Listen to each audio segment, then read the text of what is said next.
Hey guys, welcome back to the channel. This is part 8 of What If Naruto Was a Hollow.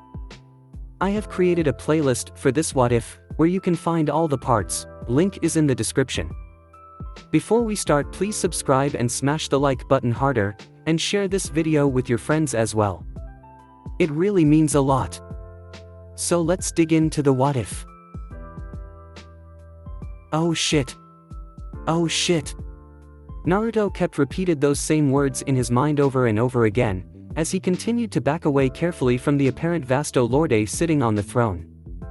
Even though he didn't show it outwardly and kept the same stoic face on during the entire ordeal, it was safe to say that Ulquiorra was feeling the same type of emotion deep inside. Out of all the places a Vasto Lorde could be, it just had to be the one place where they needed to go. It seemed that was just his luck. A cloud of tension hung in the air between the three hollows, a panicked one for the Ajuchas, and an angry one for the Vasto Lorde. They had no chance of cooling down the Vasto Lorde's anger, nor could they really escape in such a confined space like they were currently in. Naruto jumped when the figure stepped off of its throne, and he was able to see a more pronounced image as it was being illuminated by the torchlight. It was gray in color, and seemed to give off the vibe that this was a hollow that should not be messed with. It stood on two bulky hooves that resembled an ox's, and they looked like they could crush anything that stood in their way. Its hands were similar to his feet, though thinner and more sleek. It had a mask that also resembled an ox's, and two long, curved horns that sprouted upwards from its mask. Its hollow hole was slightly bigger than normal and was placed on its neck, directly above the raggedy, brown cloak that it used to cover the rest of its body. Its ox-like appearance was very fitting, Ulquiorra noted, because the aura it was giving off was very similar to an angry bull. The ground shook slightly with every thunderous step the hollow took, and when it was close enough it released its heavy, suffocating Ryatsu. A bead of sweat ran down the two Ajuchas' faces. The Vasto Lorde was definitely throwing its weight around in an attempt to intimidate them, and it was also definitely working. Then, the Vasto Lorde faltered a little bit, as spasms and coughing fits began to rack his body. This gave Naruto and Ulquiorra a temporary reprieve from the oppressive Ryatsu, and enough time for them to recover their bearings and wonder what was going on. The Vasto Lorde continued to have coughs that racked its entire body, and the two Ajuchas were left confused yet relieved from the sudden display. However, just as soon as the two Ajuchas had fully recovered, the coughing stopped, and the crushing Ryatsu returned in full force. It was almost like drowning, Naruto thought numbly. Except for the fact that it was heavier and burned more. And they wouldn't die from it, though he didn't know if that was a good thing or a bad thing. His vision was already swimming, but he could vaguely see the ox hollow gradually getting closer to him. He looked slightly less angry, though he doubted a little change in emotion would save them. He wasn't like Baragon, he knew that already. This guy didn't toy with his opponents, or hold back for a weaker opponent. It would be infinitely more difficult for him to fight against someone like that. But, Naruto's mind was already working on a way to turn this battle into an advantage, and Ulquiorra was doing the same. Ulquiorra, we have to run. We can't fight this thing. Naruto whispered, when he was sure that the Bat Hollow was the only one who could hear him. Don't bother, said the Vasto Lorde simply, somehow knowing what it was that Naruto said. Its voice was deep and commanding, the voice of a leader. It gave off the aura that you had to follow its orders. All intimidation that came from the voice vanished as the hollow went through another coughing fit, and the two Ajuchas were granted temporary reprieve yet again. Go!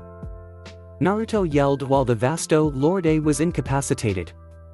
Ulquiorra registered the word as soon as Naruto spoke it, and the two bolted out of the room from whence they came, leaving the ox hollow to his coughing fit. The prospect of retreating wasn't too appealing to either of them. Ulquiorra hated to look weak as much as Naruto did, and the fact that they had to run away from a downed hollow no less gave them a slight sting where their hearts should have been. But, they couldn't hold a 2-on-1 fight in such a space, against a hollow one level ahead of them. Though, with the way their postures slumped when they moved, it was easy to tell that neither of them were used to running away. Down in the chamber, the Vasto Lorde's rage was so ignited by the display of disrespect that it completely overrode his cough. With a roar of bestial fury, the Ox Hollow crashed after the two Ajuchas, his strength knocking over anything that dared get in his way. "Naruto, he's gaining on us," said Ulquiorra calmly, while trying to think of a plan they could both utilize. The two Hollow entered a winding staircase that hung over a seemingly bottomless chasm, the Ox Hollow hot on their heels. With a roar of rage, the Ox Hollow decided that enough was enough, and used Sonido to appear directly in front of his prey, smashing headfirst into the staircase and reducing it to rubble before their eyes. The shockwave that appeared from the blow crumbled the area of staircase the two Ajuchas were currently standing on, and they along with the rubble almost went plummeting down into the abyss below them. They both would have fallen into the abyss, if Ulquiorra didn't have the ability to fly. Despite this however, because Naruto had not yet realized the ability to levitate, he fell directly into the inky blackness of the abyss, and the Bat Hollow could do nothing but watch his king fall. But he couldn't just stand there and stare for long. The Vasto Lorde had mastered the art of levitation, and instead of following Naruto into the darkness, he decided to try and clip the Bat Hollow while in the air. Ulquiorra barely dodged the Ox Hollow, and tried to escape while it went careening into the back wall, leaving an enormous crater from the force he had used. Apparently, this Vasto Lorde isn't that smart. I can easily escape if he's going to keep trying these reckless, time-wasting attacks. However, Ulquiorra's thinking cut off as he cast a glance towards the black abyss. No. Naruto's strong, he can handle this on his own. I just need to worry about my own safety for the time being. The Bat Hollow flew through the nearest opening he could find, and disappeared from the sight of the Vasto Lorde. Said Vasto Lorde had since recovered from his overblown attack, looking around in anger at not seeing the Bat Hollow around anymore. He released some angry steam from his nose, and seemed to be contemplating his next course of action. There came a loud, annoyed grunting noise from far below inside the pit, and the Vasto Lorde's attention was drawn to it immediately. Forgetting about the Bat Hollow for the time being, it focused all its attention on the new prey. Looks like the bat will have to wait. I've got to catch a little more obvious prey right now.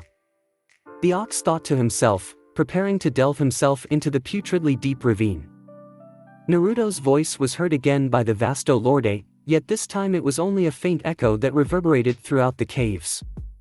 The cavern was almost completely silent afterwards, though one could hear the vague dripping of subterranean water below.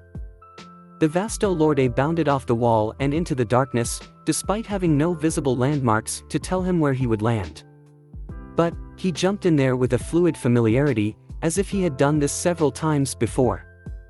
Naruto knew he was fucked the moment he had fallen into the hole, even before the Vasto Lorde followed him in. He couldn't see 5 feet in front of him, let alone know where to find an exit or where to walk. He stubbed his front, left paw on a stalagmite and grunted in pain, perhaps a little louder than he should have, as the voice echoed up through the cave to God knows where. Naruto froze, and he could almost hear a pin drop in the silence. He mechanically craned his head upwards from where he had fallen, trying to catch a glimpse of anything that would be coming. He wasn't graced with anything, however, as he had fallen so far that all light had disappeared from his view, and all he saw was the inky, perpetual blackness that he was currently residing in. He thought to charge up a small siro in his mouth, providing at least some semblance of light, no matter how small it may be. Yet, as soon as he did that, he heard a faint whooshing noise from above him, a sound that was getting louder rapidly. The Ajuchas took off, not wanting to stay and face the Vasto Lorde he just knew was following him in total darkness. He stumbled and tripped over several rocks and stalagmites, but he did manage to feel around enough to find a narrow opening and a staircase that had been carved into the wall.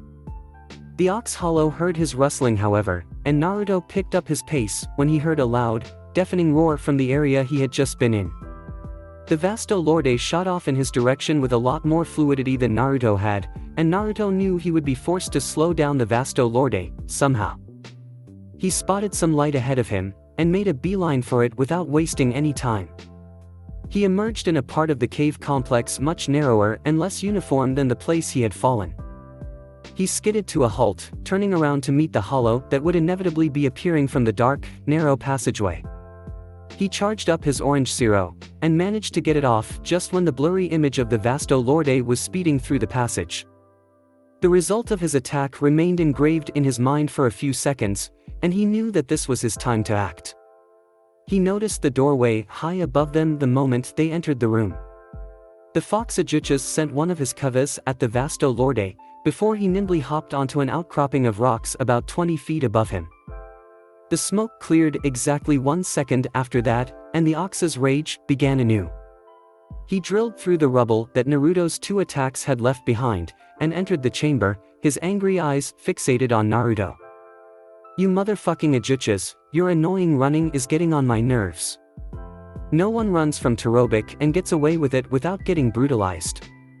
You hear me, you goddamn coward," the Vasto Lorde, now known as Todoroki, cried, as the Ajuchas leapt from outcropping to outcropping in an attempt to reach the door.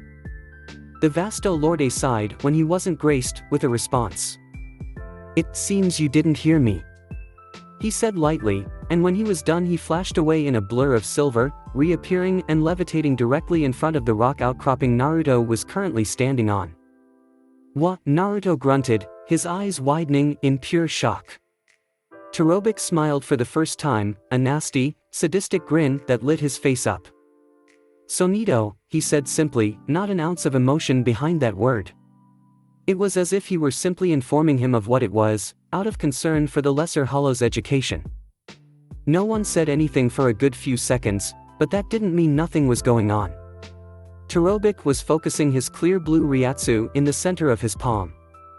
It was a strange move. The spherical structure of the Ryatsu made it seem like it was a standard Zero, but the form and the heavy hissing of the Ryatsu was far more chaotic than something a Zero could do.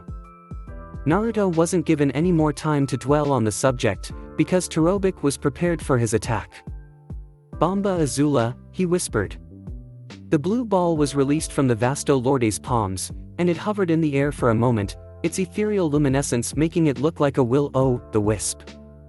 But this serene little ball of energy rippled out suddenly, blue energy branching off from the core almost like a Nazi or Hindu swastika. Naruto was mesmerized by the attack, finding that his legs wouldn't work for him, as if they had turned into large husks of gelatin. It wasn't until the blue swastika attempted to suck him into its core did his legs finally work again. Indeed, Naruto couldn't believe what the energy ball was doing, and had attempted to escape from its gravity. Yet, he had found the pull to be too much for him, and he was promptly deposited in the very center of the ball.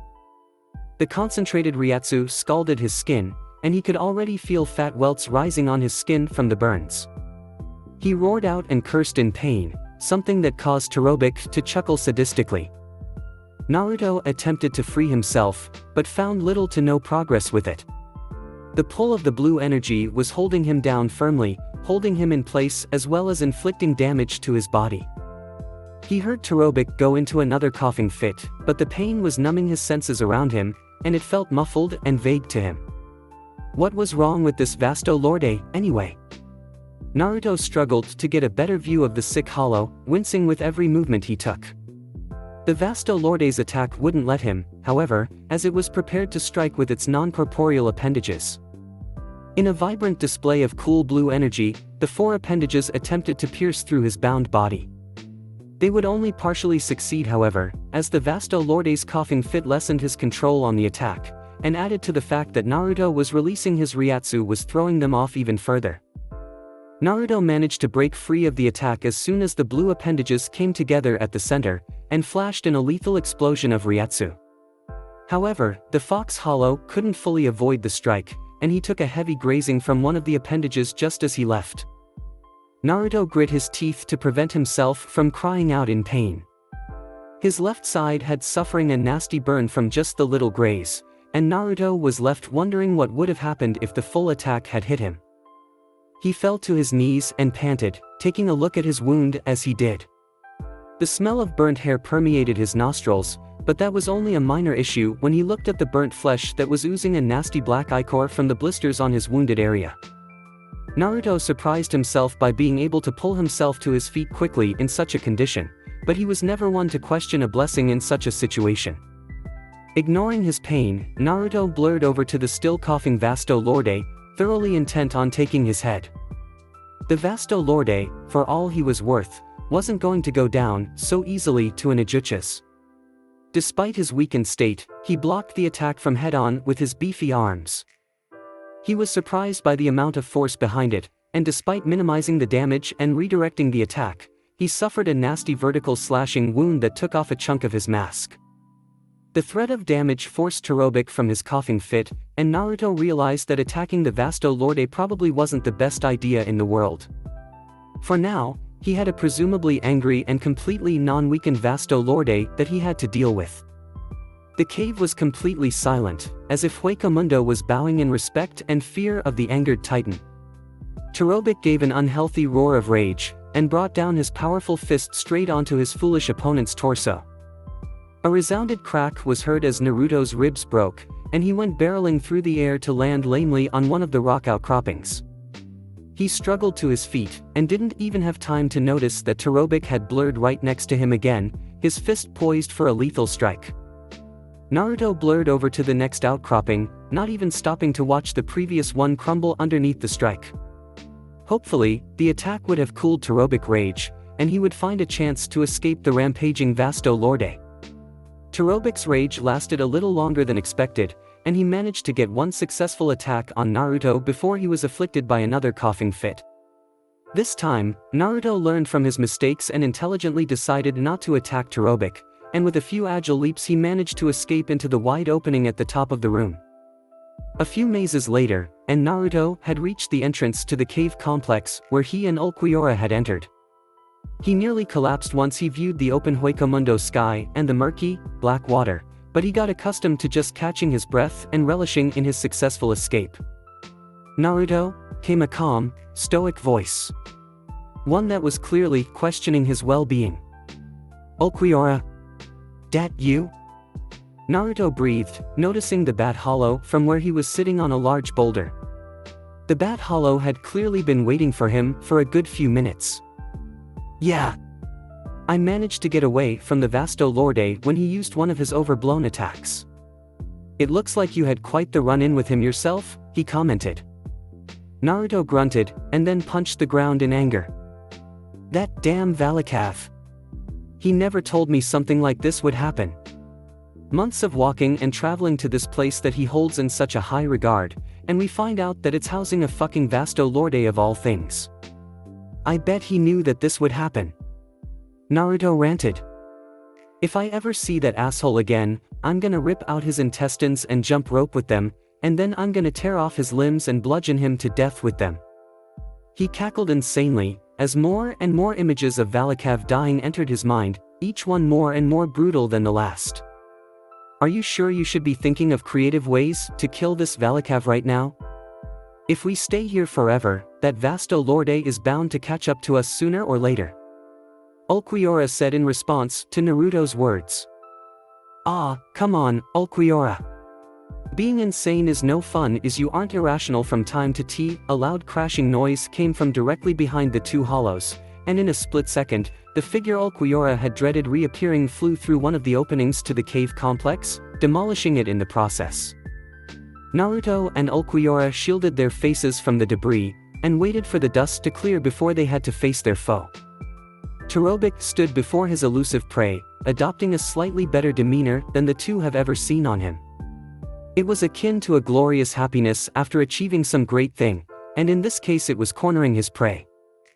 "I finally got the two of you in one place." Todoroki wheezed, his voice morphing to that of a cunning, dangerous predator. Naruto and Ulquiorra fell into a stance, preparing themselves for the inevitable battle. Todoroki nodded, feeling the mutual sensation that accompanied both of them, the fact that they knew they would fight. Todoroki blurred into action before the two hollow could even think about attacking, reappearing in the space between the two hollows.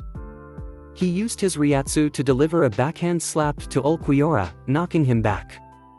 The bat hollow taken care of for the moment, Todoroki focused all of his attention on the fox hollow. Naruto meanwhile, after seeing Ulquiorra get slapped away like he was nothing, just barely had enough time to avoid one of the hollow mask horns that threatened to gore him. The fox hollow dodged to the left, and nimbly bit the attacking horn, but this proved to be a mistake, as a Ryatsu-imbued fist caught his mask, nearly shattering it underneath its weight. Naruto skidded along the plateau, nearly falling from the summit. Todoroki wasn't about to let him rest, however, because he was currently dive-bombing straight at him, fist poised for a strike that would no doubt kill him. But Naruto was saved in the nick of time, and Todoroki was forced to dodge the whip-like tail that threatened to wound him. Naruto used the distraction to blur away from the hollow and move back to his original position. Todoroki hissed at Ulquiorra, who was standing there calmly like there was nothing for him to be accused of. He guided Naruto behind his position, making him free of his line of attack. He motioned for Naruto to stand off to the side so he could catch the Vasto Lorde off guard, and raised his finger in preparation for a familiar attack. Todoroki easily evaded the Zero, and Sonido'd away to the left, in the exact position where Naruto would blur himself into existence a millisecond later.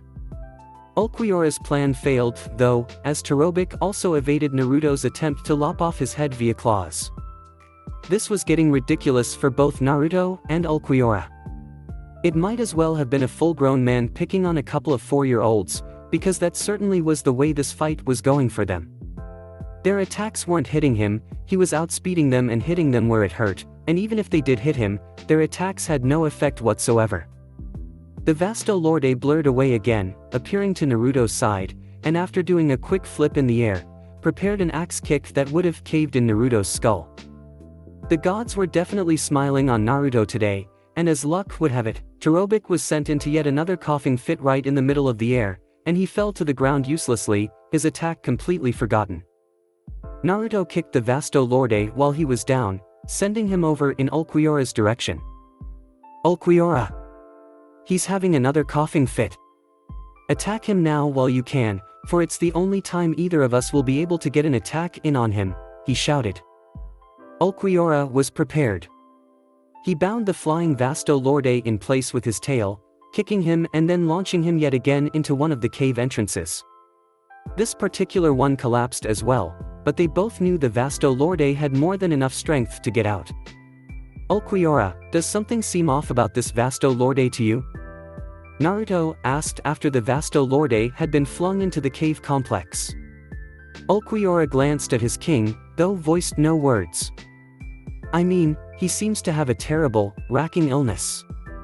It kind of reminds me of tuberculosis, but I don't know of any diseases that can affect hollows or anything. Naruto trailed off, bad thoughts coming to his head. Ulquiorra nodded. It's probably something native to this area, because there's no known disease in the desert that can affect hollow. Here, however, it might be a different story. With different climate and conditions may come different pathogens, ones that may affect us hollows. It's not a stretch of the imagination by any means. Ulquiorra explained slowly. Naruto nodded in turn. That's kind of an unpleasant thought. But it's something that working to our advantage in this situation. We'll figure out the consequences of the disease later, but for now we'll have to take advantage of his illness as much as we can. Ulquiorra told Naruto. The Bat Hollow panned his eyes back towards the cave entrance, sensing something. And it looks like we're going to have to get started on that right away. True to Ulquiorra's earlier words, the rubble covering the cave entrance burst open in a chaotic display, and out from it emerged Todoroki, with his demeanor rapidly shifting from normal to enraged. You bugs are becoming far more trouble than you're worth. He hissed, venom pouring from every single syllable in that sentence. Bomba Azula, he roared, and the familiar, deceptively harmless blue energy emerged from his hands. Upon seeing that, Naruto desperately ran over to Ulquiorra. Dodge it, Ulquiorra! Fly, he yelled. The Bat Hollow didn't need to be told twice, and he rapidly ascended into the air. However, he was unprepared for when Naruto latched onto his leg with his claws, effectively becoming cargo. Ulquiorra winced as he carried Naruto higher into the sky, and he looked down when he saw a vague flash of blue light out of the corner of his eye, which was then obstructed by the Vasto Lorde blurring into existence right in front of him. Thanks for the lift, said Naruto unhelpfully, as he leaped from Ulquiorra to a high chasm extending above the cave system. He landed nimbly, and away from the other hollows in the area. Ulquiorra was having difficulty with the Vasto Lorde. Every punch he took was magnified in strength due to Terobik's high Ryatsu coating it, and he seemed to be even more skilled in aerial maneuvering than he was. Both of them knew that the Bat Hollow couldn't last forever like this. With every punch Terobik connected, blood spurted from Ulquiorra's mouth. Much more of it and his organs would be ruptured. Naruto wasn't about to stand there and let that happen, though. He fired Siro after Siro at Terobik, though none of them connected or even forced the Vasto Lorde to stop his assault. Ha ha ha. Terobik cackled as he continued to pummel Ulquiorra, who was seeing a new side to the grumpy, though fairly calm Hollow. The Ox Hollow always seemed to have a sane head on his shoulders, even despite his rage issues. He had reminded the Bat Hollow of himself, though more temperamental. Yet now, as Ulquiorra felt time slow to a standstill, and the psychotic laughter pounding through his ears, he knew that wasn't the case at all. This Hollow was absolutely nothing like him. He was acting like a deranged monster, like a madman. He was acting like Naruto. Ulquiorra managed to see out of his dizzy eyes the Fox Hollow he had been traveling with all this time. He had been futilely firing Siro after Siro at this Hollow whom he could now call his carbon copy. Trying to save him. Ulquiorra always wondered if a leopard could change his spots, and become something he otherwise wasn't. Did that hold true for the Fox Hollow right now, who was pouring every bit of energy into saving his only subordinate? The words rang in Ulquiorra's head now more than ever, and if there was more to Naruto than the monster who was obsessed with nothing more than revenge and killing. He almost thought there was, but every time he thought about it, his mind focused on the Naruto he had been traveling with all this time, and the things he had done. No, that isn't the case, Ulquiorra muttered from his stressed vocal cords, and he felt the feeling of apathy worm its way into his being. It wasn't surprising that he didn't care what Naruto was. He was a nihilist through and through. He didn't care if Naruto was a monster, a demon, or even the devil himself. I have resigned myself to being in his servitude. That's all there is to it. He muttered as he took a punch that almost knocked him off the plateau. He opened one of his swollen eyes, and viewed Terobik's own gray ones, before he resolved to another coughing fit. Naruto's voice broke him out of his thought process. Yes. A coughing fit. Now's our chance, Ulquiorra. Just follow my lead, and I'll make sure this Vasto Lorde dies, he ordered, and Ulquiorra felt a new strength enter his being. Monster or not, Naruto knew how to inspire confidence in someone, and for that, he was grateful. This Hollow was going to die today, that much was for certain. Got it. Ulquiorra said, a very, very faint flicker of joy appearing in his voice. Just fling him back to me after I stun him with this. He launched one of his orange Siros at Terobik, grinning to himself as it connected with his skin. The action did in fact stun the Vasto Lorde even further, allowing Ulquiorra to wrap his whip-like tail around the ox's torso, before flinging it in Naruto's direction. Naruto chuckled. Now, he roared, blurring up towards Terobik, who was floating in midair directly above him. His mirrored the Vasto Lorde's position by being directly under him, which had a remarkable resemblance to the taijutsu move. The only difference was, a quadrupedal being performing the move must have looked quite off. What are you doing? Asked Terobik between coughs. Just shut up and watch. It will be the last thing you'll ever see, so you might as well make it worthwhile. Naruto muttered, and looked down to the ground far below them. Wait, you're not planning on? Terobik roared, a twinge of fear entering his being. Naruto grinned evilly, a spasm of pleasure entering his system, just like the twinge of fear that entered Terobik's. Even with your iron skin, there's way you'll be able to survive a fall like that. He trailed off, while covering Terobik's body with all four of his paws, binding the sick Vasto Lorde's already weakened body. Especially when hitting your head on the way down. Naruto added, wrapping all 9 of his tails around the Vasto Lorde, and flew off the edge with Terobik in tow. Once falling, Naruto angled himself so Terobik would take the brunt of the damage, and the two went sailing downwind, gravity taking its unforgiving and merciless effects on the both of them. Are you insane? The still coughing Vasto Lorde roared, as he and Naruto plummeted thousands of feet from the plateau to the unforgiving ground directly below. Maybe, but that's part of the fun. Naruto guffawed. He was truly having fun, slamming this asshole into the ground, all the while feeling the rush of adrenaline that accompanied such a fall, and the wind washing over him in a torrent. Todoroki understandingly didn't share his sentiment. To him, the rushing wind and adrenaline was anything but pleasant, and the ground was getting closer and closer much too quickly for his liking. 1,000 feet. 800 feet. 500 feet. Prepare for impact, bro, and please make sure to keep all limbs inside the vehicle at all times. Naruto guffawed. No. God damn it, you're insane, you psychotic fucker. Let me go. Let me go, now, or I'll kill you. Kill you dead. I'll. Boom. Todoroki's body impacted into the ground below the instant they reached it, and he managed to cause a crater over 20 feet deep from the fall. The force from the impact jarred his body, killing him instantly.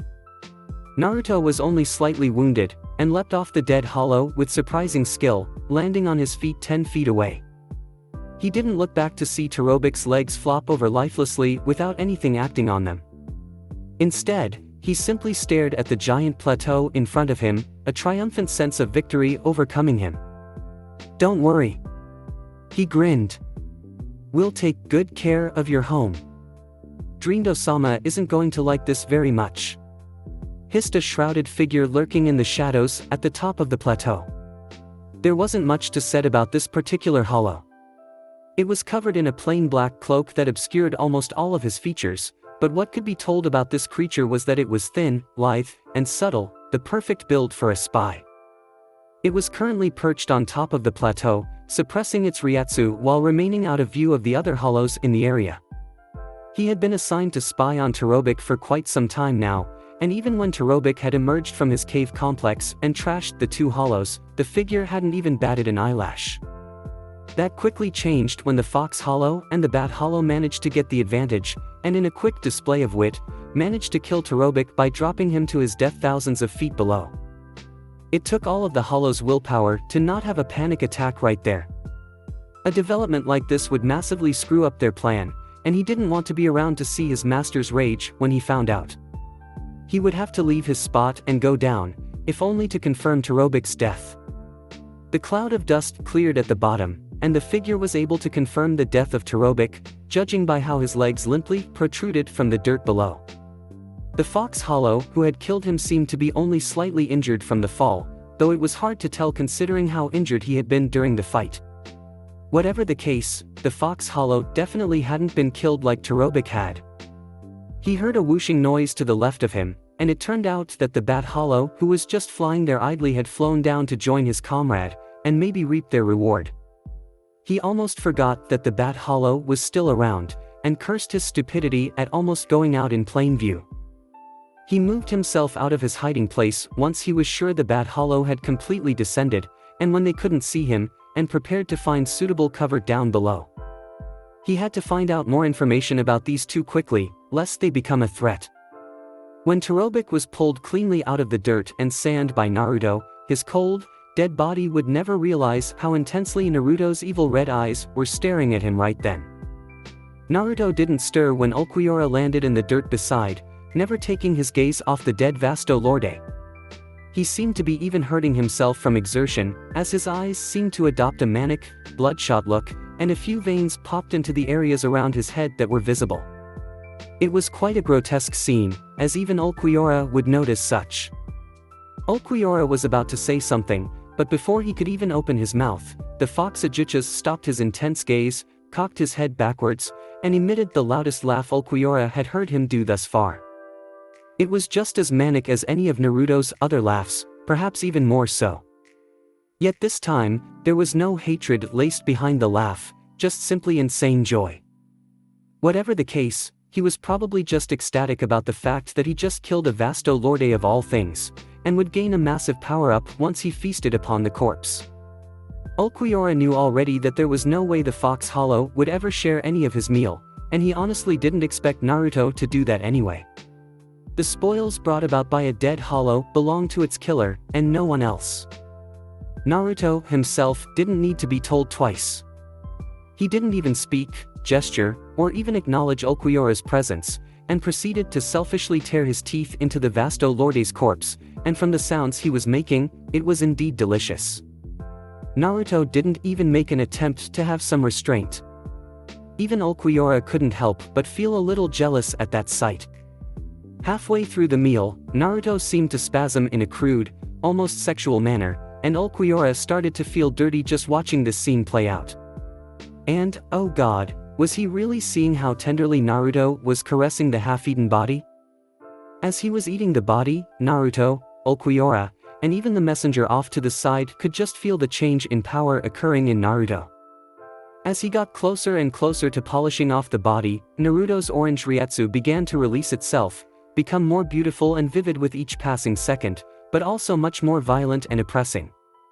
The world itself seemed to rumble from the heavy Ryatsu, yet when all of this was occurring, Naruto's body never changed one bit. Despite eating a Vasto Lorde and gaining a tremendous amount of power, Naruto wasn't evolving.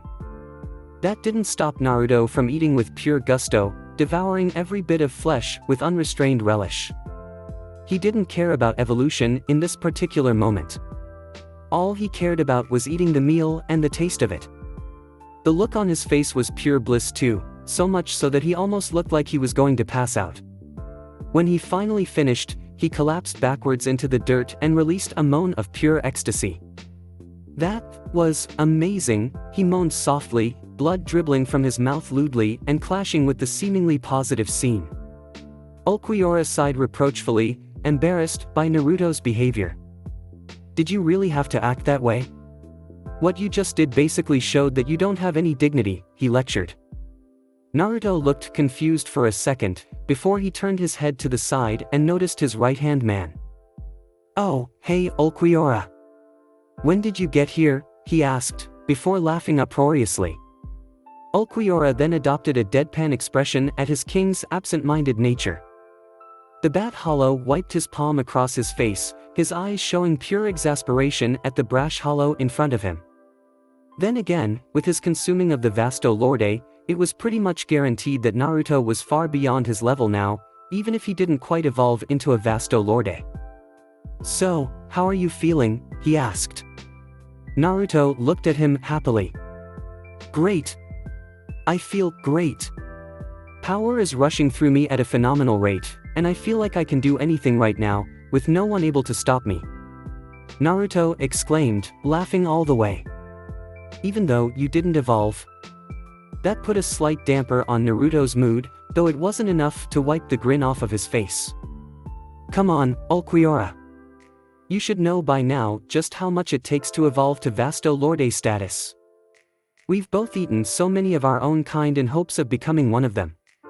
The Vasto Lorde class should not be underestimated. I'm not surprised that eating one didn't propel me into an evolution. The Vasto Lorde class takes more than that. Any less, and that stage couldn't be considered the pinnacle of a hollow's existence. Naruto said. Ulquiorra looked slightly thoughtful at that. Over to the side, the messenger was disturbed by Naruto's actions, but more than anything, he was afraid that he would incurring his master's wrath once he got back to report to him. If you're quite finished, Naruto, we've got our new cave complex to explore. However, I'm not sure what this Valakav had in mind when he suggested that you use this place to set up your new kingdom. It's so labyrinthine that it would actually be harmful rather than advantageous. Ulquiorra stated. The messenger narrowed his eyes at that little bit of information. Naruto laughed. I think he meant that this place is the only real area he knows of that hasn't been claimed by anyone else, but it turned out that little bit of information wasn't true either, seeing how it was occupied by a fucking Vasto Lorde. Ulquiorra was pacified at that bit of information, but unknown to the two, the messenger was lapping up information that he would go back and tell his master. These two Ajuchas want to start their own kingdom.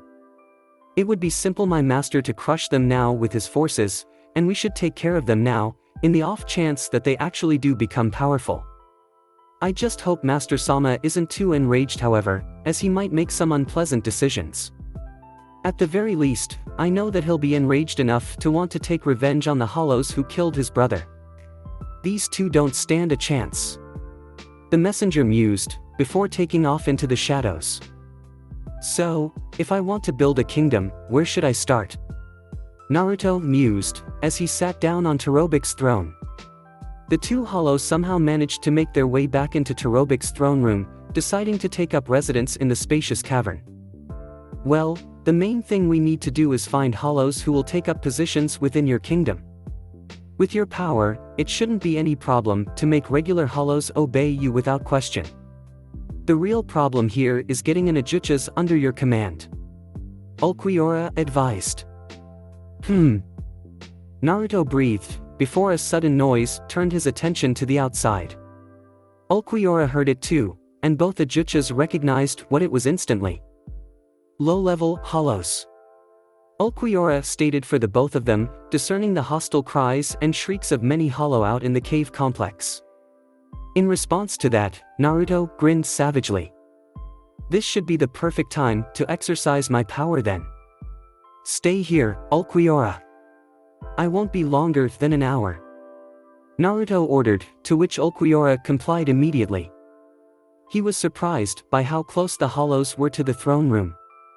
Once he walked out of his throne room, it only took 2 rooms to the right, until he was standing on a small ledge overlooking a shallow pit, where the hollows were currently milling about, one occasionally taking a bite out of another. Altogether, there were about 40 of them total, and none of them were even a remote threat to an Ajuchas. Too easy, he thought. With a deep breath, Naruto unleashed his heaviest roar, while simultaneously releasing his full Ryatsu. The sheer power he was displaying instantly petrified every single hollow in the room, and they all stared, enthralled by the authority this hollow demanded. Listen up. Naruto boomed, doing his best impression of an authoritative voice. Terobik is dead, meaning that I am the new master of this place, and I am making all of you my subjects, and we will form the greatest kingdom this world has ever seen. Do I make myself clear? He roared, his voice dropping an octave. It was a simple speech without too many details, but this was all Naruto needed. The hollows looked at each other for a moment, before they finally cheered in agreement, too enthralled by Naruto's power and authority to do anything else. Meanwhile, back in the main chamber, Ulquiorra clearly heard Naruto's roar, followed by the heavy Ryatsu, and at that moment, he knew that their kingdom has just gained their first citizens. With his power, indeed. He muttered to himself in the dark. So, you let them go back to their colony? Asked Ulquiorra as soon as Naruto re-entered the chamber. Yeah, they still live in this cave complex, and they've already sworn allegiance to me, knowing full well what will happen if they break their word to me. I think it's safer to keep all the regular vassals at arm's length right now, at least until we expand our horizons, and craft this place into a suitable palace. Anyway, Ulquiorra, tomorrow I'm going to go on a long trip, and see if we can get some more hollows to join our ranks. I'll be gone several months, so for the time being I'm leaving this place in your care. I also want you to see to the 40 hollows I've subjugated, and see if we can get some more info about this area, and maybe even get some mapping of the terrain done. Naruto said. For the first time, Ulquiorra actually bowed to his king, and Naruto was left pleased with the obedience. And, just so you know, I may send some other hollows your way if they're close enough. Be prepared for an influx of hollows if that's the case. With those final words, Naruto walked out of the main chamber into the rest of the cave labyrinth, leaving Ulquiorra in charge of the entire complex. 2 months later. Things were going well in Naruto's little recruitment trip. In the first couple of weeks, he had sent over 600 new hollows over to Ulquiorra, who knew just how to initiate the new recruits into the kingdom. After that, he had sent a lesser number of normal hollows over to the complex, while keeping on the lookout for Gillian and Ajuchas he could add to the kingdom. As was predicted by Ulquiorra, both of the evolved states of hollow were much more difficult to recruit. He had given up on Gillian anyway, as they were too stupid to listen to words or even force. Ajuchas, on the other hand, he still wanted beyond belief. However, this was proving problematic. First of all, they were much rarer than normal hollows, and when he did encounter one, they weren't intimidated or enraptured by his power, so he had to beat them into submission and force them to recognize his power. So far, he had only recruited 13 Ajuchas, and every single one of them were pretty low level. While this made them easy to subdue, there wasn't as much merit in taking them. That all changed when at the present day, he stumbled across 2 high-level Ajuchas battling it out against each other, yet failing to break any sort of stalemate between the two of them. The Fox Hollow also noticed 4 low to mid-level Ajuchas and a unique Gillian off to the side a ways, watching the battle intently. Clearly, they were the companions of one of these hollows, though it would be difficult to tell at first glance. An explosion of Ryatsu shook the other hollows in the area, but Naruto was left unaffected, as he stood on top of a small hill overlooking the battling hollows below. He then took in their appearances and fighting style, noting that the latter of which were quite different from each other. The first, much less subtle hollow seemed to be a panther-like hollow around his size. It had thin, sleek armor covering its entire body, and had a thin tail that was protruding from its backside that didn't seem to be usable for combat.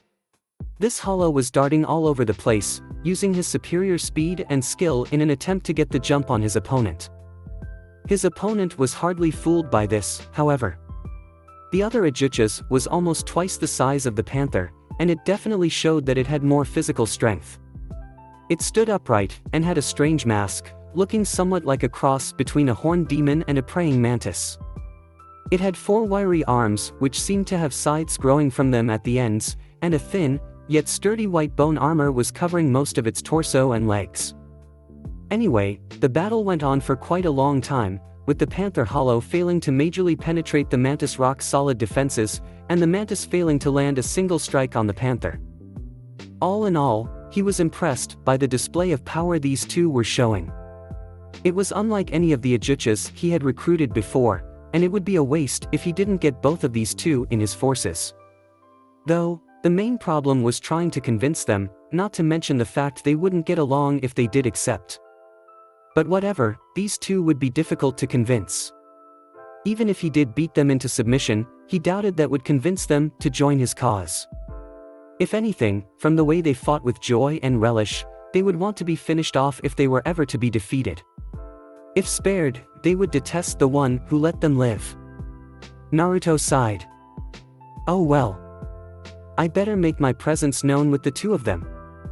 This may be a delicate situation, so I'd better saunter down there quietly, and draw their attention at the right time.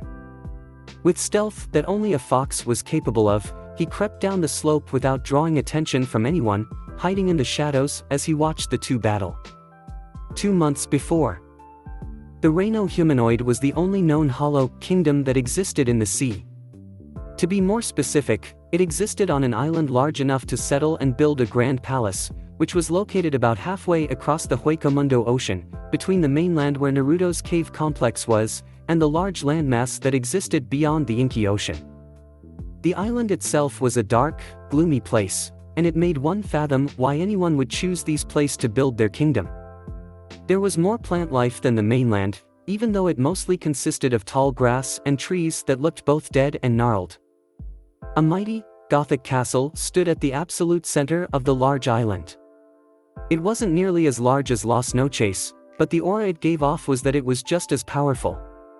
The area around the castle was filled with strange stone buildings and structures, different in architecture than anything seen before, but they could still be easily identified for their roles. The last thing notable on the island was this strange, rectangular protrusion that came out of the back of the castle. It was connected to the main castle, but it seemed it served a whole other function whatsoever. There were no windows or anything to see into the building, so one would not know what existed within them as they heard unearthly shrieks and roars coming from inside the chamber. Within the castle, the messenger Hollow who had eavesdropped on Naruto and Ulquiorra knew he was in deep shit when his master's face became alight with anger and rage. Dreamdo Kaera, the king of Reino humanoid, and former advisor to Baragon, was very quick to anger and his subjects knew never to set off his temper, yet sometimes it seemed to come without warning. He addressed the messenger, blazing eyes visible under the heavy cloak he wore. He slowly began to release his Ryatsu, which began to crush the poor messenger. What did you just say? Repeat your report at once, he commanded. Well, Drindo-sama, it seems that your younger brother Torobic has been killed, and his killers are attempting to set up their own kingdom in the cave complex where he lived. The messenger stuttered. Drindo released his full Ryatsu, startling all his Ajicha's guards into submission. They could practically feel the anger rolling off their king in waves, and there was even a hint of something they didn't believe their king was capable of. Was it sorrow? Drindo-sama. Please calm down. You can't lose control like this, shouted one of the Ajicha's guards, as Drindo stood up from his spiked throne.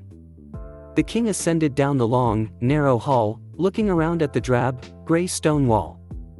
The entire throne room lacked any sort of decoration besides the throne itself and a few windows, as Drindo wasn't one for frivolousness. The cloaked king stared out one of the adjacent windows, looking down upon the rectangular chamber behind the castle. A strange, unreadable posture entered his being, and his subjects were left questioning. However, after a few seconds, Drindo walked back over to his throne, contempt entering his expression as he gazed back upon his subjects. I don't care anymore. My brother was just an animal hollow, inferior in every way to me. I feel nothing over his death, except anger that the secret he held is now lost to us. His voice cracked slightly, and one could almost say he was just putting on the apathetic face as a king. He turned away from his guards and the messenger, and only the observant ones could tell that his breathing had increased slightly. There's no need to get worked up over the death of a mere animal hollow. They are inferior beings, in both intelligence and combat abilities. They are also unworthy to obtain what we so sought after. I founded this entire kingdom on the principle that us humanoid hollows are superior creatures, and our superiority will prevent us from mourning the deaths of those sub-hollows, the king said, more to himself than anyone else. My brother is just a bestie, Drindo hissed, using the derogatory term he coined himself. The guards looked at each other.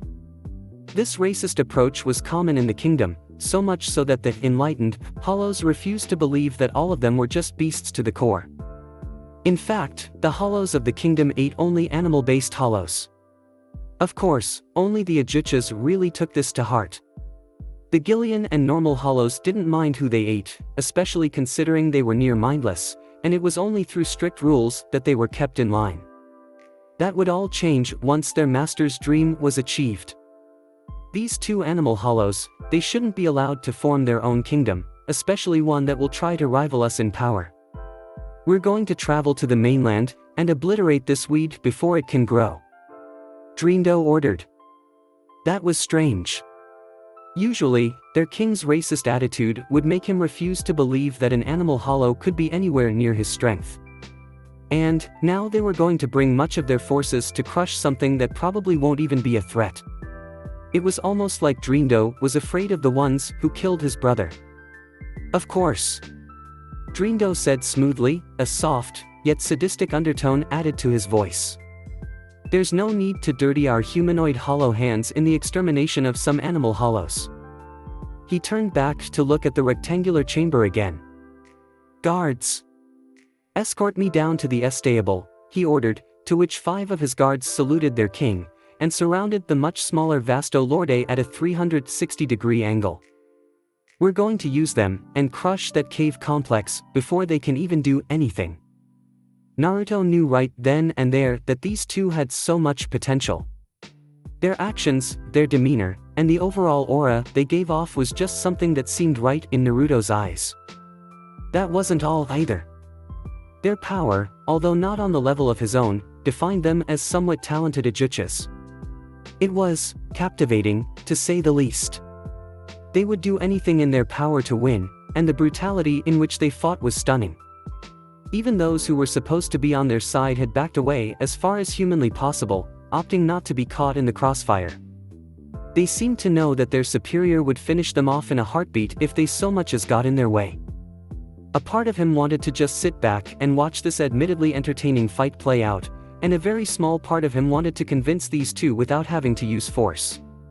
However, his rational side was telling him that hollows of this caliber and malignity would never listen to his rambling, and his much larger, bloodthirsty side was raving at him to use force. Sighing slightly, he leaned against the tall rock formation he was hiding behind, and casually released his Ryatsu without a care in the world. Well, Naruto would say that he more than got their attention with that. All the other hollows minus the two combatants turned in surprise and even fear at the new Ryatsu, proving to Naruto that their power was nowhere near the ones he was focused on.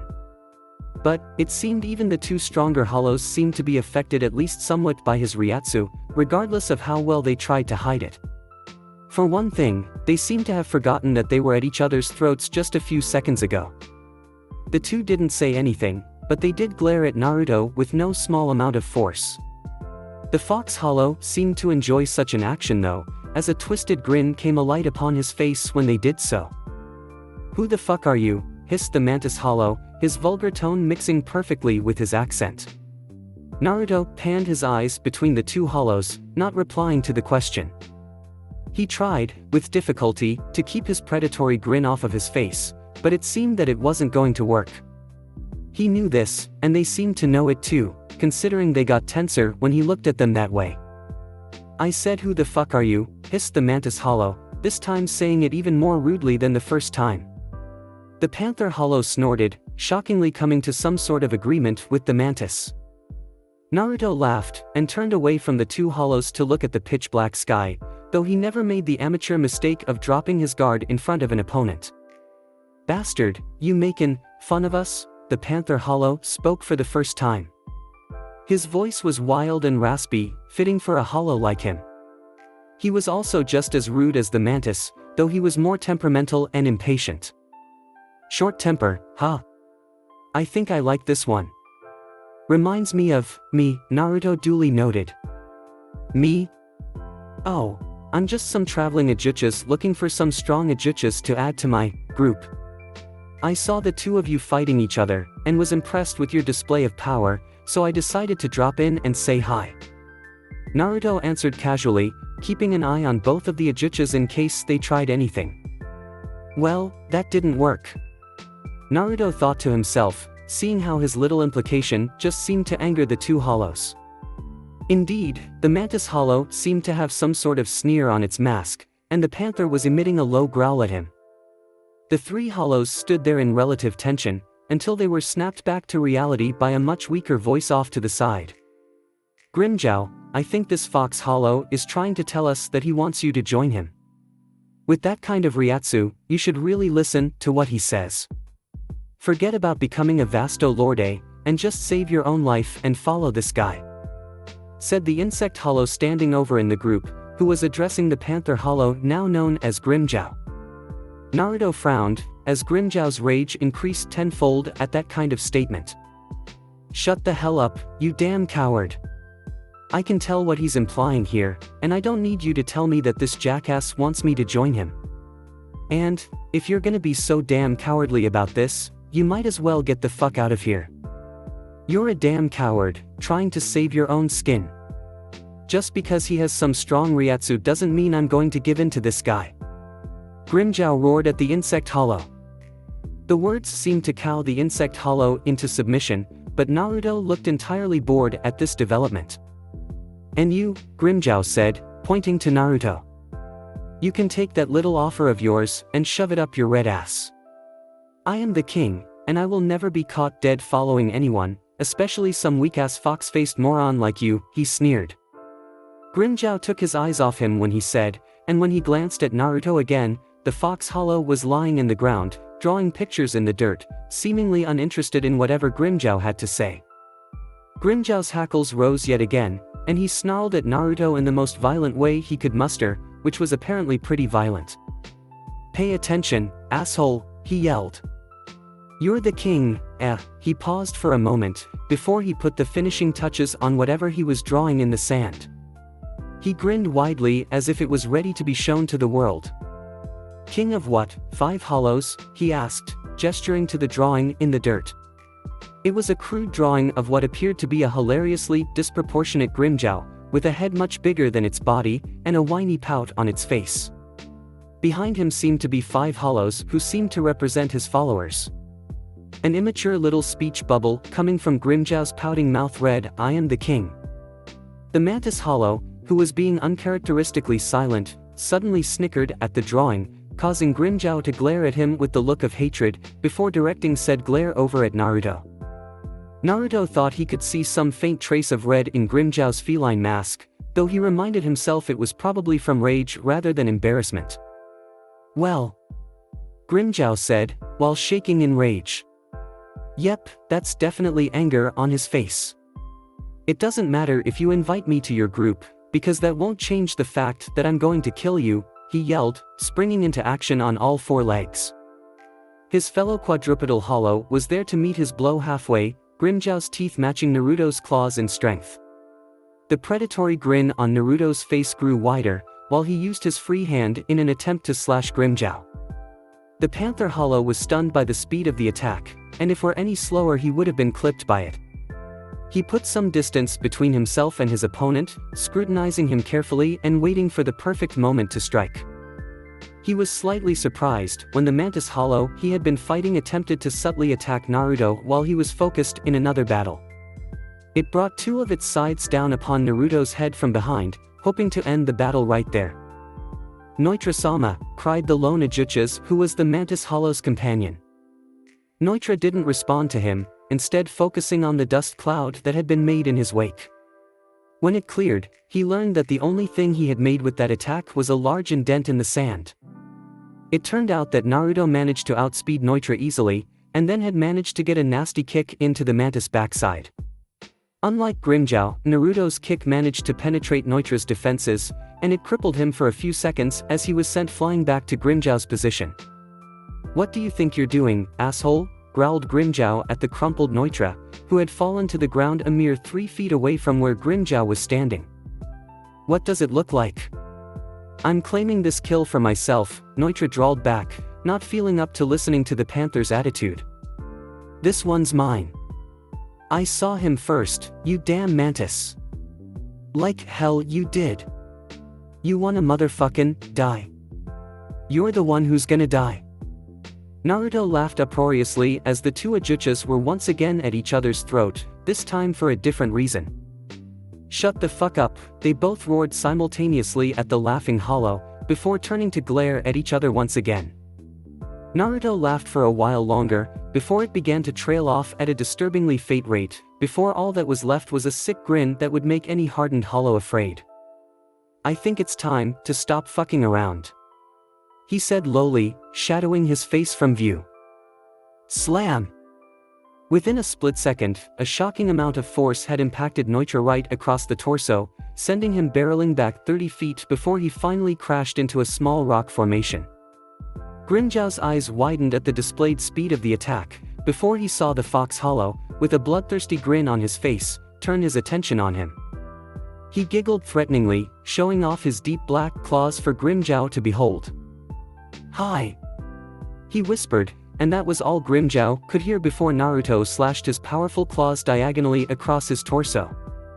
The Panther's blood mixed with his sight as he grew rigid from the shock, before he crumpled to the ground defeated.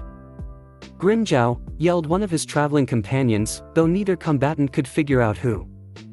It was a pure miracle that Grimmjow didn't lose consciousness from the devastating strike, though the debate remained on whether that was a good thing. Over by the rock formation, a livid Noitra was emerging, looking a little worse for wear. He stalked on up to Naruto, eyes hellbent on giving him the most painful death ever. "Whoa, you're still alive. I figured that last, super weak attack would have killed such a weak-ass hollow like you," mocked Naruto childishly, intentionally hitting a sore spot for Noitra. "Asshole, don't think you're gonna make it out of here in one piece," he hissed, readying his sides for an attack. With a fierce war cry, and the determination to take down this hollow, he rushed the fox. However, Naruto sidestepped the much slower hollow and avoided his sides, before delivering a vicious jab with his claws to Noitra's right shoulder. The attack made Noitra's right arms fall limp and useless, and Naruto used this time to deliver a similar slash to what he performed on Grimmjow, except this time he used his back claws. They didn't do as much damage, due to Noitra's superior defense, but it did enough to cripple Noitra, effectively ending the fight in Naruto's favor. Noitra slumped to the ground similar to Grimmjow, trying and failing to move his sides, move his legs, or do anything so he would be capable of fighting still. "Welp, all done," said Naruto happily, giggling to himself a little bit. The other hollows seemed to want to help their respective masters, but were afraid of provoking Naruto's wrath. Naruto, of course, noticed this. "Oh, you want to come help them?" Naruto commented slyly. He took the lack of response, and tension in the air as a yes. "Well, why don't you try?" he all but whispered, and that definitely cowed the hollow, as a couple of them let out groans of what seemed to be fear. Naruto ignored them from that point out, turning back to the hollows at hand. "What the hell are you waiting for? Kill me!" came Neutra's voice, weakened from the heavy wounds he had sustained. Naruto looked at him oddly, confusion seeping into his expression. "Why would I want to do that? It's been obvious since before that I want you to join my group, and I intend for that to happen no matter what, regardless of whether or not I had to use force," said Naruto. "You asshole! Just kill me, now," roared Neutra. "No, I don't think I will," said Naruto simply. Neutra glared at him hatefully, but found himself unable to respond to that with words. "Why the hell are you so eager to die? You should be thankful to me that I'm going to let you live. I usually don't show mercy to my opponents, but your strength has made you too worth recruiting." Naruto breathed slightly audibly, noticing that Neutra remained unconvinced. The mantis hollow grit his teeth, and seemed to be mulling over something insulting to say to the fox hollow. Is it because you lost? Because you can't bear the shame? Or is it because you want to live a life of battle and then die to a worthy opponent? Naruto began, his voice could be considered slightly mocking, and it showed when Neutra grit his teeth harder. "I'm right, eh? Well, they may seem admirable to you, but I personally am disgusted that you don't value your life. The last thing I want is death, when I can cause so much carnage with my own two hands. It's intoxicating, and I don't think I could bear not killing. I can tell. You enjoy battle, and more importantly, you enjoy killing, just as much as I do. The only difference between us is that you wish for death." Naruto explained, his tone all serious for once in his life. Neutra said nothing. "You have two choices here, and neither of them involve you dying. I'm not that nice, and I'm not going to give you what you want. Your first choice is to be left here alone, alive, but defeated. Your second choice is to come with me, and live a life of battle as a very high-ranking officer in my kingdom. I have enemies. Lots of enemies. You like battle and power, and I can give you both of those things. I'll even turn a blind eye if you decide to get rid of one of my own, unless it's someone who's equal or superior to you. This is the best I can offer, all you need is take it." Naruto whispered the last part, and his melodious prospect was beginning to ring true to Neutra. Naruto grinned. Neutra was beginning to shake, in what Naruto could only guess was both anger and conflict. "Tch, whatever. If you won't kill me here, then the best I can do is take this. Don't expect me to be all chummy with all of you, or even like doing this in the first place," he sneered. Naruto sneered back, but this one seemed more like a smirk than anything. Before anyone could say anything, they heard a rustling noise come from behind them. "Well, looks like Sleeping Beauty is beginning to come around," guffawed Naruto, as Grimmjow was struggling to lie on his back. "I've been up, and I heard every single word between you and the mantis over there, including his little prissy-ass tangent about being killed in battle," Grimmjow muttered. "Then, I take it you heard about my little kingdom, and all the things I can offer," Naruto declared. Grimmjow groaned. "Yeah, I heard it, but I'm not so willing to believe that you can give us power." "Well, if you're talking battle power, I'm sure all the hollows that I already have under my sphere of influence can help you hone your skills. If you're talking a position of power, I was planning to have 4 generals to exist just below me and command all my regular vassals. Right now, I have 3 open spots in that rank, and you 2 would be the next most powerful hollows in the kingdom, so I was definitely going to enlist you as the 2nd and 3rd generals." Grimmjow struggled to look at the fox. Can you help me achieve Vasto Lorde status? He asked. Who knows? The Vasto Lorde status is farther than you can possibly imagine. I've even eaten one, and still I didn't actually evolve into that status. When it comes down to it, I can't really help you with your own abilities. Every hollow is different, and we can't train one another in the art of battle. Whether or not you evolve into Vasto Lorde is really up to you. Naruto said wistfully. Grimmjow was about to close his eyes, but he realized a shock that snapped him into reality. You've eaten a Vasto Lorde, he yelled at the Foxajuchus. Yeah, it was some ox fucker that had taken up residence in the cave complex where we live. Me and my first general managed to kill him, and I took the power for myself. Still wasn't enough to make me rise, though. Naruto said. He kicked the ground where he stood, clearly frustrated by his lack of progress. Will there be more Vasto Lordes, ones to eat? He asked. Probably. I have a lot of enemies. What, am I swaying the stubborn Panther Hollow's opinion? He teased, before staring at Grimmjow and narrowing his eyes in a mocking stare. This changes everything.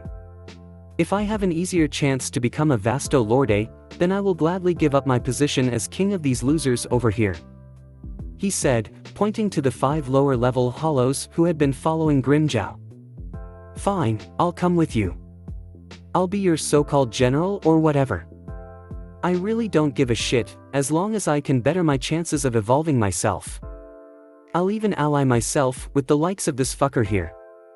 He said, gesturing to Neutra. Fuck you, you damn cat. Neutra hissed. Fuck off, assface. I'll kill your damn ass dead. Grimmjow roared. You wanna fucking try, bitch? I'll kill you so fast you won't even notice that you died. Naruto laughed raucously. I can tell already that you two are not going to get along. He then noticed Grimmjow's followers and Neutra's lone follower, still slightly nervous even though their leaders swore allegiance to this Fox Hollow. You guys, since your leaders decided to join me, that means that you guys answer to me now. Let's have a little chat about your initiation, he laughed evilly. Somehow, the other hollows knew they were fucked. 2 months later. So, let me get this straight. You have a massive grudge on your home village from when you were a human, and you attempted to destroy it, but then the Soul Society kept on getting in the way? So, in order to destroy this Konoha and Soul Society, that is what all these guys are for? Asked Grimmjow, gesturing to the 1,000 or so normal hollows, as well as a few Ajuchas. Well, it's more detailed than that, but that's pretty much it in a nutshell, replied Naruto. Things were beginning to look up for him. He had gained almost a couple thousand hollows throughout this trip, and since they were about to get back and begin work on some organization to his kingdom, Naruto began to fill in Grimmjow and Neutra on what was going on. Look, you can see the plateau now. Our home is in those cave complexes there. He explained, pointing to the massive plateau that jutted out of the landscape.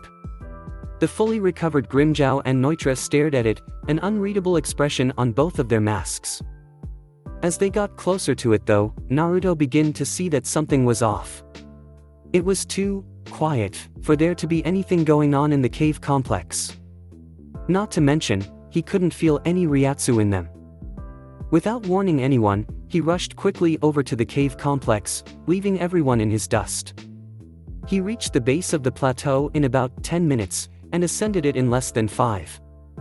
He sniffed the air, smelling old dried blood mixed in with the normal earthy smells.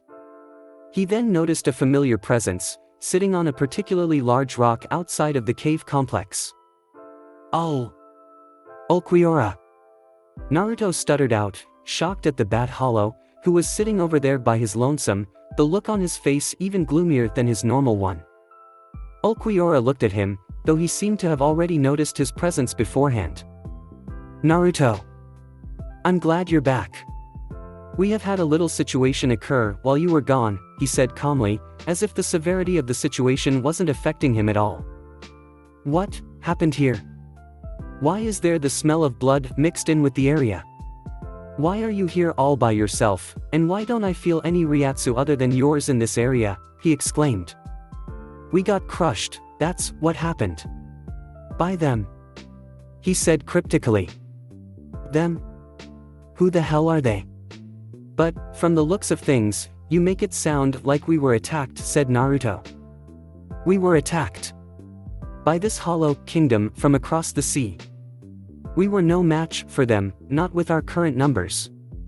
They have a very special way of fighting. This Reino humanoid. It was an act of revenge, really. That Vasto Lorde you killed when we took over this place, their king was his older brother. Ulquiorra finished. Naruto's eyes widened. We were destroyed utterly.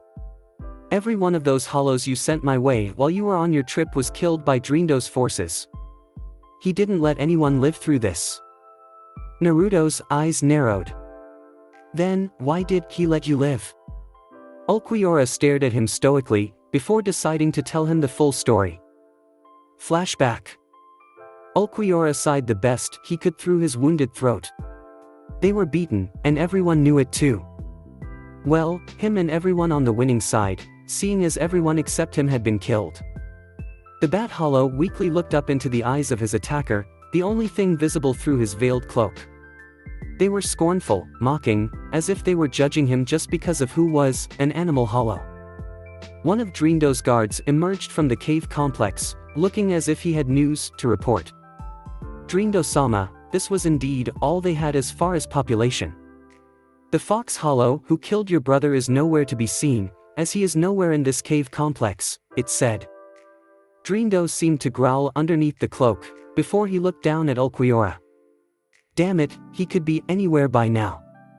But, at least I've found one of the two culprits behind my brother's death. He said, looking intensely at Ulquiorra. Sir, should we prepare to execute this hollow? Asked one of the guards flanking Drindo. The king's eyes widened in anger, before he grabbed the guard by the shoulders roughly. You fool! Do you not realize that this is the partner to that damnable Fox Hollow? If we kill him now, we may never be able to locate him and avenge my brother. We will leave him alive. Do you understand me? He ordered, released the shaken guard from his grip. Yes, sir. I'm very sorry, sir, the guard stuttered. Well, whatever. As long as you get it. Dismissed Drindo, as he turned his attention back to Ulquiorra. The king leaned down up to Ulquiorra's face, who could feel the hot, putrid breath roll off the Vasto Lorde. Say, kid. You and that partner of yours have caused me some serious trouble, and not just because you killed my brother. I want to be sure I make the both of you pay, but I don't know where the fox is. Drindo paused. So, here's the plan. I will be back in 3 months' time for finish the job, and you will be the bait for the Fox Hollow. If he honestly wants his kingdom to flourish, he will be back, even if it is just for you. I want to kill you together, see, but if there's nothing left for the Fox Hollow here, he won't be coming back, he finished. He released Ulquiorra from his grip, and Ulquiorra thought he saw Drindo do something before he blacked out from his wounds. Flashback end. I've been here alone ever since that incident 2 months ago, waiting for you to return. He stood up, and walked over the edge of the plateau, and looked over it to see that most of the hollows that Naruto had recruited had arrived at the base. And, you've brought many, many hollows to be part of your kingdom. Drindo mentioned something about you attacking him before the 3 months' time is over. Now that we have forces to fight with, do you wish to lead an attack on him? He asked. Naruto shook his head. We'll need all the time we can get in order to prepare for this, and it's much easier to fight a defensive war than an offensive war. You'll have to go over all the information you received to me and 2 other hollows I have bestowed a high rank on. Plus, we can't attack them right now, we have no idea how big this ocean is, or where they came from in the first place. It's best we bide our time and prepare for the invasion when they come. I hoped you would say something like that. It's just easier this way. Ulquiorra concurred.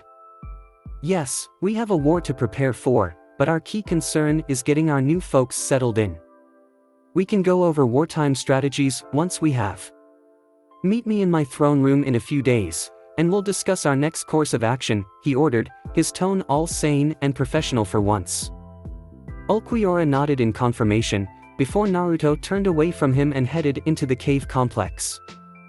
His thoughts went adrift as the darkness began to shadow him from view. I don't have time to have fun with this type of battle. I need to be all serious. This new enemy poses a threat to both of my dreams, and I need to focus all my energy on destroying this threat before it can. I just don't know if I can suppress my instincts. I'll just have to remind myself to save it my zest for battle for Konoha and the Shinigami. I really hope that works. Naruto's unsure musings cut off right there, when he disappeared into the next doorway. 1 month later. Sir, I believe it is time. The promised day you would go back and destroy the Fox Hollow for good, along with that Bat Hollow, said one of Drindo's guards, the moment when the day ended, and Drindo was ready to hear the day's report. Drindo smiled serenely, and the guards were left wondering whether he was in a good mood. He had been waiting for this day for quite some time. Is that so? It's that time now, to destroy those 2 damn pests in one fell swoop. If only it were that easy. As much as I would love to just swoop in there and deal the finishing blow myself, the possibility remains that he could have built an army. We'll be sending them in first, and with luck they'll destroy each other, and then I can drop in and kill the 2 hollows I'm after. Drindo explained. The guard said nothing in response to that, until Drindo turned back to them in order to explain something to them. I'm going out to prepare our secret weapon for our invasion. I'm placing all of you on standby for the time being. Wait until I get back, I'll have your orders ready then, he said, as he got up from his throne and walked down the hallway. The king could faintly see the guard saluting out of the corner of his eye, but he ignored it and walked out of the door regardless, looking back to see the guards return to their stiff positions. He smirked. Mindless drones who would do anything for him. He continued to walk down the halls of the stone castle, ignoring soldiers who would greet him out of respect as he continued down the castle. Once he got to a certain point, however, all the guards ceased, and he was left alone in order to enter a certain wing of the castle. The Vasto Lorde followed the curved hallway that ran adjacent to his throne room, until he arrived at a thick set of wooden doors. He opened them with very little effort, and emerged in a much wider hallway almost as large as his throne room. 2 lone guards were stationed at a very small door on the opposite side of the room, and they saluted as he went through to find a dingy, narrow hallway barely 20 feet long. An even dingier door lay at the end of the hall, sparsely lit by the 2 torches on the wall.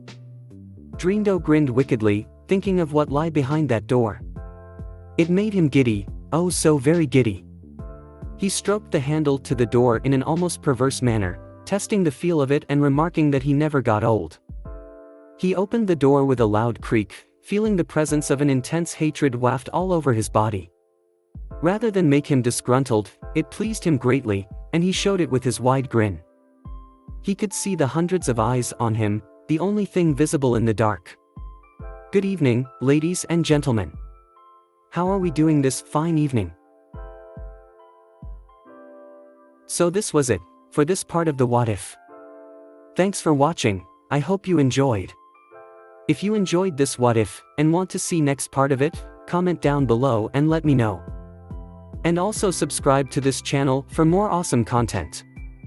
See you in the next video. Peace.